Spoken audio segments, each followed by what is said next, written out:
Stop texting back men that don't want you like that, that's not consistent, that don't have a plan. Stop texting back men that break your heart, make you cry, make you stress, that makes you anxious. Stop texting back men that have you confused about your worth. Because when you were texting back a man that barely texts you back, what do you think? Am I worth it?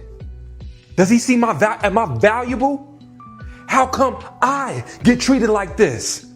You under all those things because you are texting back a man that don't assure you, that don't secure you, that don't make it safe enough for you to truly invest in him. Stop texting back men you have to compromise your standards for. Stop texting back men that barely text you back. Stop texting back men that don't understand what it means to be faithful or monogamous or consistent. Stop texting back men that gaslight you, to act like they ain't got 5 seconds in a day to text you back. Stop texting back men that require you to think about if they're worth texting back. And you have a lot of these modern women that are stunned, they're shocked that a lot of men are opting out of dating. A lot of men are walking away, right? And they often chalk it up to, well, the man is probably heartbroken. The man is probably defeated. He's probably bitter. He's stressed. He's this, he's all of that. But really, I think it comes down to a lot of times, a lot of modern women try to put a lot of pressure on men. They try to make a man feel like he's less than. They try to make it seem like a man needs to put up with their inconsistency. A man needs to put up with their chaos. A man needs to put up with their drama. A man needs to allow them to talk to him crazy and disrespect him. Absolutely not. Women, they're made to do other stuff than to work. Mm-hmm. There's a lot of ladies that became very independent, very successful on their own because they had very bad relationships and they felt that there's no more good men out there, so they chose their destiny. Mm-hmm. So if you're working as work just to be by yourself, you're gonna be so sad. You know, money's not gonna buy you that happiness at night when you're laying on the pillow by yourself. Mm-hmm. Your money ain't gonna hug you as a woman, and vice versa. Your money ain't gonna hug you as a man too. Mm-hmm. You can't be by yourself. Mm-hmm. You can't, as a woman or a man, be by yourself. If you wake up, get spooked, and nobody's next to you but yourself, what's your money gonna do as a female or as a man? Do not need men. They are an added bonus and fun in our life.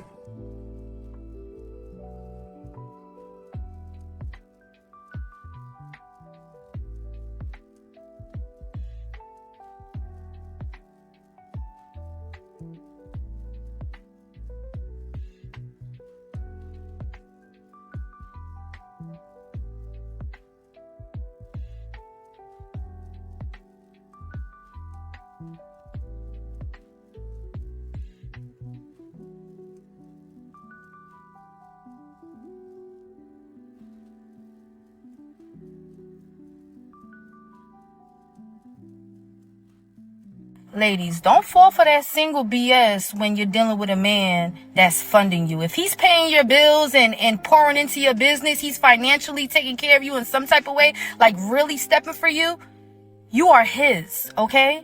It doesn't matter if you're in a relationship with him or if you're not.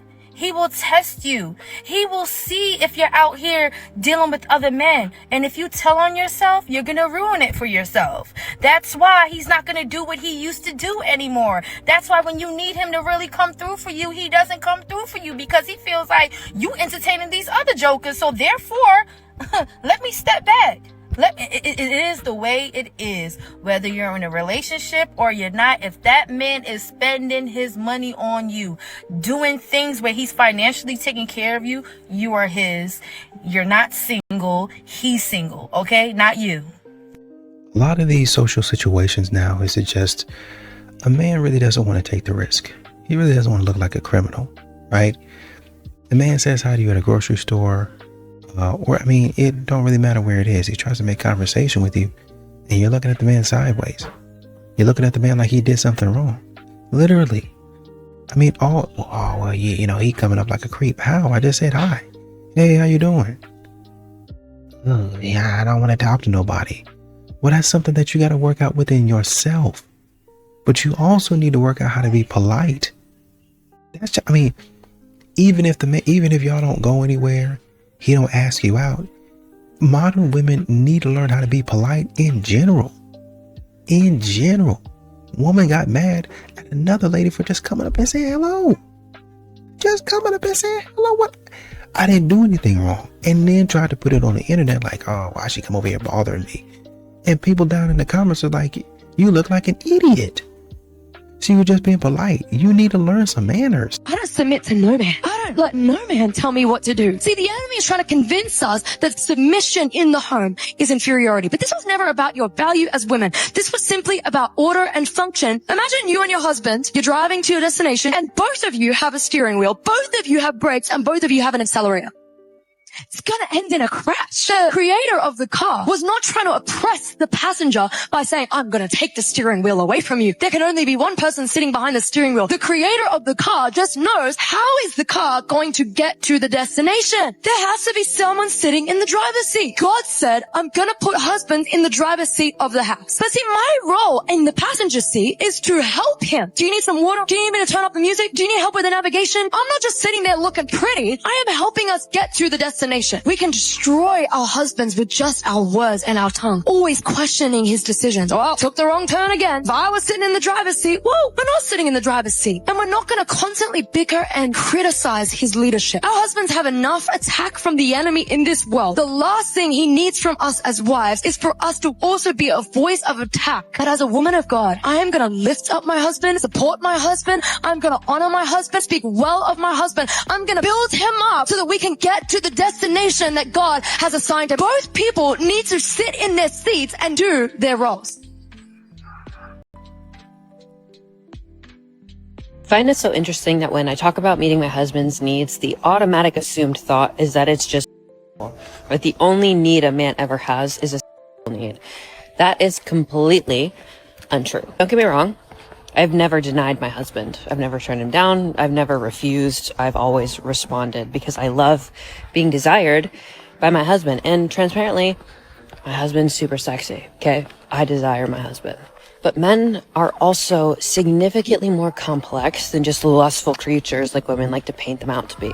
For example, women will sit here and demand a man increase his emotional intelligence, right? But what they really crave is that emotional vulnerability from a man. If you've ever listened to a man without interrupting him or trying to change his mind, you will hear from them that being vulnerable with a woman is a dangerous game to play. And women don't want to hear that because they refuse to take responsibility or accountability for the fact that they weaponize men's vulnerabilities. They will attack them, they will degrade them, and then they will emasculate him, and he will never come back from that. So, and here's what women will do, modern women. They'll reject a man for years. Right, whether it, single moms and stuff like, well, I got men lined up, and they'll say all of this stuff, and they'll talk a whole bunch of trash. They'll sit up here and reject men for years, and expect those same men, to step up.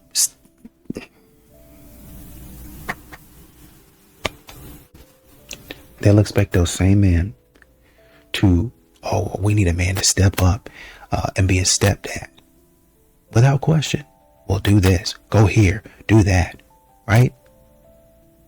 A man ain't got no word from nobody, but just step up, start taking care of my kids. It don't matter if my kids going to disrespect you in the future. I'm not going to stop it. I'm not going to be on your side. You're always going to be a last priority. But step up. Step up to get abused. Step up to get taken advantage of. Step up to be disrespected. Why? Why would anybody want to do that? All short men who are trying to date, do you ever feel helpless sometimes? And I mean that with no disrespect. I just saw a Pop the Balloon where he was very short, very small, and they all popped their balloon. All the women popped their balloons. And as like he was going through the line and talking to him, they weren't even looking at him like he was a person. Like he wasn't even like a human being candidate to them. And I mean that in the sense where you see two people talk in like a semi-romantic setting, you can see in their eyes, like, hey, even if I'm not attracted to you, like you're there, like you exist, right? They were straight up looking at him like, yeah, it's your height. Like, just no emotion behind the eyes whatsoever. And I'm just watching, I'm like, oh my God. And anytime I see a man, I always imagine if he asked me for help, what would I tell him? I don't know what I would tell him. Like, I don't know if there's an answer. Now, obviously, there are plenty of women who date short men. I'm not saying that. But I'm just saying, like, in a situation where you got to put yourself out there and they're all popping the balloons, what could I tell, bro? I don't know if there's an amount of drip that could have saved him from that situation. A lot of these modern women are seeing men and they're saying, well, men don't really seem like they like women. They're less hungry. They don't, who's going to be the boys? They don't really hunt anymore like men used to, right? And I think men realize that there's not really much out there that's worth hunting for. At some point in time when a man hunts, he's going to get a prize. I can see the prize in front of me. If I'm really quiet, if I get really good at hunting, there's no way that the prize escapes me. There's no way. No way that it does. I'm watching it. If I'm quiet, I might miss this one. I might miss this one. But one of them I'm going to catch. That's usually how hunting goes, right? Modern women, totally different scenario. They pride themselves on not getting caught. None of them. And they want you to try endlessly, spend money endlessly, but you're never going to catch me. They make it clear from the outset. I don't want to be caught. You're not going to catch me, but I do want your money though. And when a man sees that type of stuff, what's going to make me hungry for that? What's going to make me beg for that? I'm going to beg for a bill. I'm going to beg to pay for somebody that don't even like me. Are you serious? I married the wrong person. In the last 40 years or so, it is increasingly rare for women to marry their first choice in men. Not because there's anything wrong with the man. There was nothing wrong with him. He was a really good man. I'm the complete opposite. I'm the wild card, the party girl, the DJ, the life and soul of the party. Exactly. Nothing wrong with the man. The problem is that she's a skank. See, each additional body a woman stacks up, the less and less capable she is of receiving a full impression from that man. Think of a woman as clay to be molded, and the man she engages with is the one who molds her. This is why the Bible allows men to have multiple wives, but never a woman to have multiple husbands.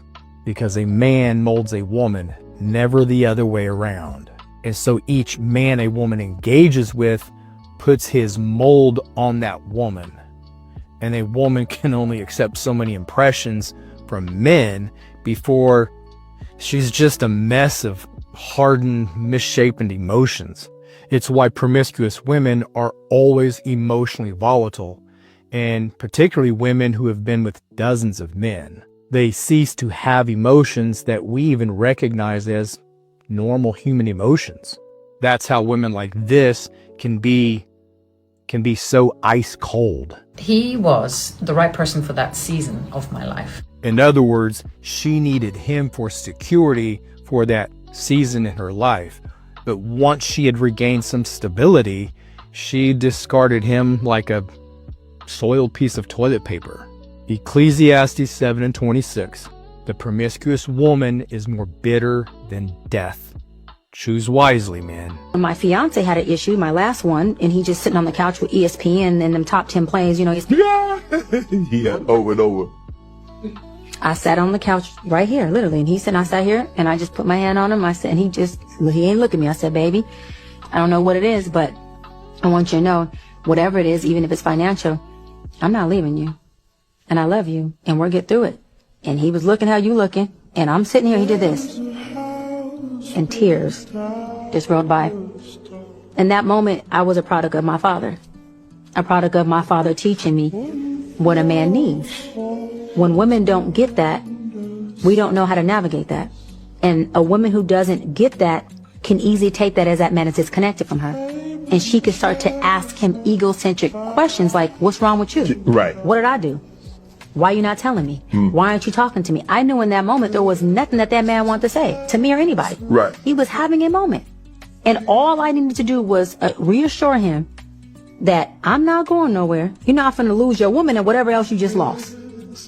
And whatever I have to do To hold it together. I am going to rise to that occasion to make sure that we are good. This is why men are so important, man, just in women's life and in their boys' life, because he taught me how to navigate through a man's emotions. He taught me how to identify when those emotions are off kilter. And he also taught me what he needed to be said as a dog. The man that's meant for you, listen to this, is going to calm your nervous system. Welcome to the Daddy Academy. When you're with a healthy masculine guy, a man who wants to be with you, he's going to do everything in his power to make your life stress-free, fun, and easy, okay? He is going to be your peace, as you should be for him, but I'm talking to you ladies right now, okay? So a man who is showing up for you in this way, a man should be the emotional rock of a relationship. So he should be the person you can go to about anything and is always going to calm you down and make you feel heard, adored, taken care of. If you're not getting that sensation from a man that you're seeing, this could be someone who you're just starting to see, because you will feel this sensation coming off of him pretty quickly. Within the first few dates, like, you'll get a vibe that this is this guy's nature, right? Or maybe you're someone who's in a relationship. You've been dating this guy for a year, 2 years, 3 years, and you're noticing like you get more stress than the opposite in the relationship. He's not for you. He's just like really not for you. And you could settle and be with a guy who emotionally is stunted and can't actually be there for you the way a partner and a man should be in a relationship. But that's your decision. I can't make you stay with somebody who's a bad partner or not. But I'm telling you, the healthiest dynamic and the dynamic that you should strive for is a man that makes you feel at peace. He should always be doing that for you. Men, I'm going to give you a word of advice. Next time you go on a date, don't ask her what she wants to do, where she wants to go. Make up your mind and make the decision yourself. Because I can promise you, most women on the planet want a guy who's decisive. They don't want to be asked, like, hey, what do you want? Like, where do you want to go? We don't like that. Girls hate that. They would much rather you plan the whole thing, even if it's something you want to do and we would normally not do. Like, if you want to take us to an arcade, whatever, or like a bowling center and then go to dinner at a steakhouse, that's totally fine. But the point is, if you're making the decision and if you're planning it, that's so attractive to women. Trust me. Do that more often and you'll get so many girls. I want more men to feel safe marrying the whore. Because they're gonna keep you good. You're gonna wake up to sucks. You can't turn a hoe into a housewife. Hello, it is I, Gentleman Black Spider Guy. Everybody, pay attention.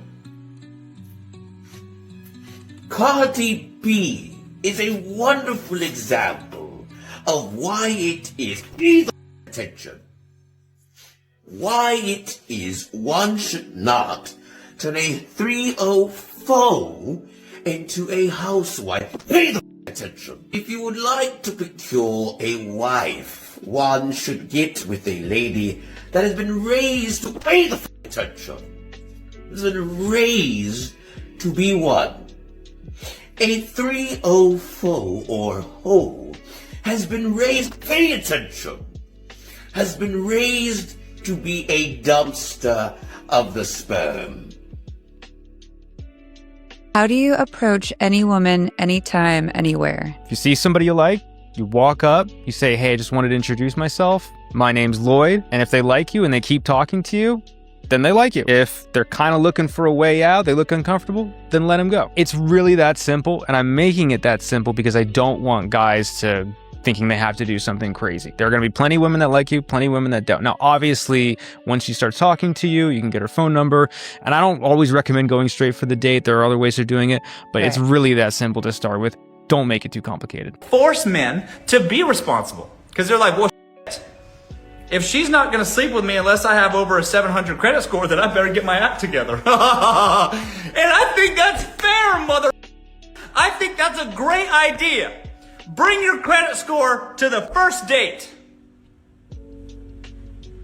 I want credit history. I need rental history for sure. Your mama can't be co-signed on it, and you gotta be at least a 720 or above, or else we're not gonna Bible study ever. Just tell me what to do and I'll do it. Every woman has heard this.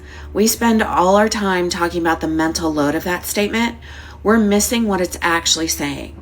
That statement is a man asking to be led. He doesn't know that's what he's asking. He's been told his whole life that he's the one in charge. But listen to it again. Does that sound like something a leader says? Men love a clear task. They love completing it. They love the acknowledgement after. And it's genuinely useful. I mean, thank God somebody's willing to do the physical work. But that's not leadership. That is execution. Leadership is organizing, anticipating, making sure everyone is cared for and moving toward the same goal at the same time. That's what women do, constantly, without a title, without a meeting about it, without being asked. Look at any holiday dinner. One woman, sometimes a few, coordinates the food, the timing, the dietary needs, the seating, the family dynamics, the emotional temperature of the whole room, flawlessly. Corporate boards pay millions to consultants trying to build that exact capability into their leadership. I have never worked for a company whose systems run as well as that dinner. Women are the natural leaders. Men are the physical labor. The corporate org chart just has it backward. You can actually run the room that you're in. The levers are all female coded, built into how you're already wired. Redirecting the energy instead of being subject to it is one of them.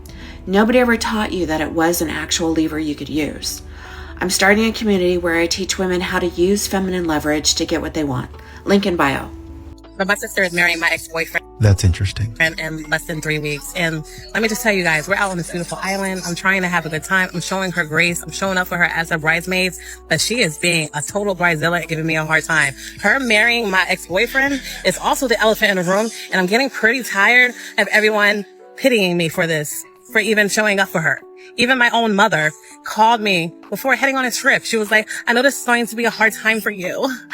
Okay, like, girl, can you talk to your daughter?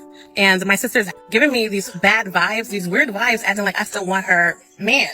I still want her Arnold. I don't even want Arnold anymore, guys. On this trip, I can say that I am interested in his best friend, Rome. So let's just see how this trip goes. This is weird. I don't know why you'd be supporting her in this, but y'all need to talk it out and stop all of it. The way to get the most out of your man every single day is to understand that men need a transition time when they come home from work. When they first come in the door, they need about 30 minutes to themselves before they can be present with you and the kids. Every man has a transition ritual. It may be turning on the news or getting a sports update or wiping down his car. That's my husband. Or just zoning out all alone for a half an hour. Whatever it is, this time is actually rebuilding his testosterone that's been used up all day at work. You'll get way more out of him if you allow him this time. You think you're testing him, but let's call it what it really is. A lot of times it's control. And from his side, it doesn't feel like a test. It feels like a preview of the problems you come with. You push his boundaries just a little, just to see how much he tolerates. You get emotional at specific moments to see if you can shift his behavior. You go in and out, hot and cold, just to see how much power you have over his attention. And while you think what you're doing is just trying to figure him out, he is watching your patterns. Now, here is where it's going to flip. He is not thinking you're testing him. He's thinking, this is what my life is going to look like if I stay. And that's when his energy changes. He stops giving you the opportunity to run your tests. He becomes more distant and more measured because now he's calculating. And to a grown man, inconsistency is not mystery. It's instability. And when a man has reached a certain age, instability becomes expensive. Emotionally, physically, mentally, and over time, financially. So while you think you're testing him, he is running his numbers trying to decide if you're even worth the investment. And most women do not even realize it, but they fail their own test long before the man ever says. Women who attract men who treat them like a queen do one thing different from women who entertain situationships. And what I'm about to say might sting, but if you want to attract a healthy, committed relationship, you need to hear this. Women who want more than anything to be in a relationship, yet they end up getting in situationships and casual dating dynamics that never go anywhere. A big reason this happens is because this woman has a greater fear of being alone than being with the wrong person. When you are alone and you are single, you become energetically available to meet the right person who is ready for what you're ready for.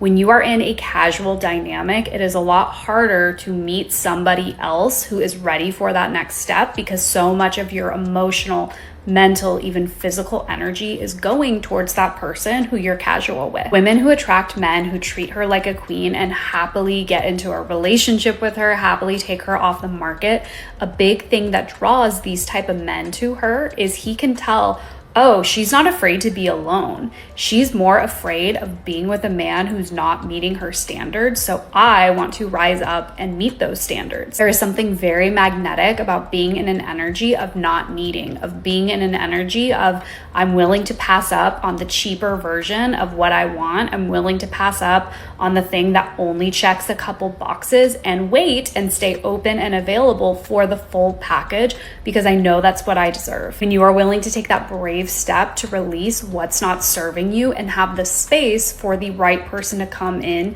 that always ends up getting rewarded. If you're ready to attract your dream relationship, what can you stop entertaining today so you can create space for what you ultimately want? And if you want deeper support with attracting a healthy relationship and becoming more secure in the process, I highly recommend diving into my program, Securely Chosen. You can get instant access to Securely Chosen at the top of my page. These women are chasing after, that they like these bad guys and these prisoners and all that, they're not looking for no relationship. They'll even go as far as to marrying you. They don't take that serious. They don't take no vows or nothing serious. They're in it for themselves. They're trying to get what they can get out of it. But that is what the community and the culture is turning into, liking anything, like I said the other day. And the music is a huge contributor of it. That you end up liking somebody that looks shot, stabbed, somebody that looks like they done went through some ghetto war. They just look filthy. Look like they done been digging in a garbage can all day and night. And the dirtier they look, the more you like them. Anybody that looks clean looks like a cornball or a square. Why do men cheat with a less attractive woman? You have to be worried about the unattractive women because those are the ones who want attention from a man who has a hot girl. No, y'all still don't get it. Men cheat because they go to a woman that makes them feel respected, that makes them feel peaceful, and that makes them feel appreciated. It's not about looks. It's never been about looks. It's how that girl makes him feel. A man is supposed to protect, So what is a woman provide, supposed to do? and lead. All right, that's what a man's supposed to do. What's a woman supposed to do? Listen, mine ain't going nowhere. You better believe that. Ain't going nowhere. He better not fall off. Nowhere. Once. He better not fall off. Not once. And if that happens to happen, and I'm in a position to hold us afloat until it comes back around and gets it together, which hopefully it don't take long. I will do that. How long is it? Not too long. I don't know how long. I don't know how long is. All right, what's too long? Too long is 2 years. That's too long for me to be holding this together, and we got kids, and I got 3 cats. That's too long. You know what's long? You know what's long for a man? Holding it down his whole life. That's what a man's supposed to do. Oh yeah, gotcha. I love that. I like that too. A man is supposed to protect, So what is a woman provide, supposed to do? and lead. All right, that's what a man's what's supposed to do. woman's What's a job? woman supposed to do? A What's woman woman's is job? supposed to. The only power you have as a man in 2023 and beyond is you got to be able to walk away from a girl if she disrespects you. And that's when she realizes this guy really will walk away from me and get another girl at that might be cuter than me. Bam. That's when they turn around and they say, I need to readjust my behavior, because women rarely ever get put in an uncomfortable position like that where they can be replaced. Most guys are, the girl will do something and he'll sit there, please take me back. And he didn't even do nothing. It was her. But she'll go ahead and gaslight and make him feel bad. And you can't play that game. It's like, oh, you want to be like that? Cool. Get the out of my house. And that's women act right. You gotta walk away. The happiest wives, are submissive, and the happiest husbands are dominant. And I'm going to explain why. Because there's only one relationship dynamic where a man and a woman actually thrive together, and it's the exact one that you've been programmed to hate. Look at the couples around you. Really look. The ones that are constantly fighting, those are the two people fighting over who has the power. Every decision is a negotiation, and every disagreement is a fight. There are two leaders locked in a power struggle, and their nervous systems don't get a single day off ever. But now, look at the calm couples, the ones that feel easy to be around, right? He leads, she trusts the lead. He decides, she follows. And before you scream oppression, let me educate you on what it actually is. It's specialization. He carries all of the weight, the direction, the protection, the decisions, everything. And she protects something that his strength can't touch. The soul of the home, the emotional energy, the softness, the sanctuary. He protects the house and she makes it a home. Take either one away and you don't get equality. You get two hands on one steering wheel and that car is going straight off the cliff. Here's the part that just flies over people's heads. Attraction follows polarity, period. Masculine and feminine are magnets. They attract because they're opposites, but make those poles identical, they repel. And that's how most of you become roommates with a mortgage. That's why so many equal partnership couples haven't even touched each other in months. They didn't lose love. They the polarity. So no, a thriving relationship isn't fixed in couples therapy. It's lived. He leads, she follows. Simple. Do you disagree with me? Or do you agree? You have to understand that they have to understand is for a lot of men, they're getting used to peace. They're getting used to silence. They're getting used to not having to hear about nonsense, not having to hear about the foolishness that you got going on, how he ain't paying attention to you every second of the day, just a whole bunch of nonsense. And I understand there are problems, if, slacking off and stuff like that. I get it. But a lot of times modern women keep up mess wherever they go. There's always something wrong. It's never them. It's never them. Well, I wouldn't do this if you wouldn't do this. It's always somebody else. They never ever once stop and say, maybe the problem was me this time. Maybe I'm the one keeping up the trouble. Maybe I should apologize. That never ever crosses their mind. Well, let me say, sometimes it crosses their mind. On the small chances that it does cross their mind, they have their handy dandy friends group to tell them, oh, he was definitely wrong. None of it was your fault. None of it. You were completely 120% right. He was negative 120% wrong. Well, I guess you would say negative 120% right. He'd be 120% wrong. He would be infinity% wrong because he's a bum. So don't apologize to him. Have him apologize to you, take you on a vacation, give you really, really nice flowers, anything and everything that you want for the next 3 years.